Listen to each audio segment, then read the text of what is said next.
በቀላሉ በስልካችሁ ብቻ ገንዘብ መስራት የሚያስችላችሁ አፖች ፓርት 21 ፑል ፔይ። ፑል ፔይ ለሞባይል ስልኮች የተሰራ የዳሰሳ ጥናት መተግበሪያ ሲሆን ተጠቃሚዎች የዳሰሳ ጥናት ሰርቬይ በመጠቀም ገንዘብ እንዲሰሩ ያስችላቸዋል። መተግበሪያው በዓለም ዙሪያ ካሉ የገበያ ጥናቶች ኩባንያዎች ጋር በመተባበር ይሰራል። ሸማቾችን አስተያየት ለመሰብሰብ ገንዘብ ይከፍላል። ፑል ፔይ ደግሞ እነዚህን የዳሰሳ ጥናቶችን በመሳተፍ የምታገኙትን ክፍያ ከነዚህ ኩባንያዎች ይቀበላል። መጀመሪያ ፑል ፔይን መተግበሪያ ከፕሌይ ስቶር ወይም ከአፕ ስቶር ያወርዳሉ። ከዚያ በጉግል ወይም በፌስቡክ አካውንት ይከፍታሉ።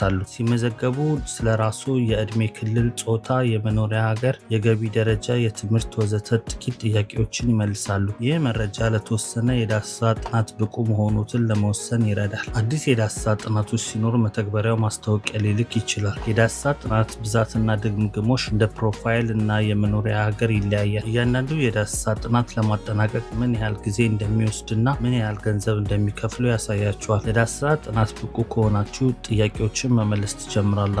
ጥያቄዎቹ ስለ የተለያዩ ምርቶች፣ አገልግሎቶች፣ የማስታወቂያ ዘመቻዎች ወይንም የፖለቲካ አመለካከቶች ሊሆኑ ይችላሉ። የዳሰሳ ጥናቱን በተሳካ ሁኔታ ሲያጠናቅቁ ገንዘቡ ይከፍላችኋል። ፑል ፔይ ያገኛችሁትን ገንዘብ ለማውጣት የተለያየ አማራጮች ይሰጣችኋል። በጣም የተወደደው የክፍያ አማራጮች የሚከተሉት ናቸው። ገንዘቡን በቀጥታ ወደ ፔፓል አካውንት ማውጣት ይቻላል። በአማዞን፣ በጉግል ፕሌይ እና ሌሎች መደብሮች የስጦታ ካርዶችን መምረጥ ይቻላል። ፑል ፔይ አብዛኛውን ጊዜ ዝቅተኛ የመውጫ ገደብ አላቸው።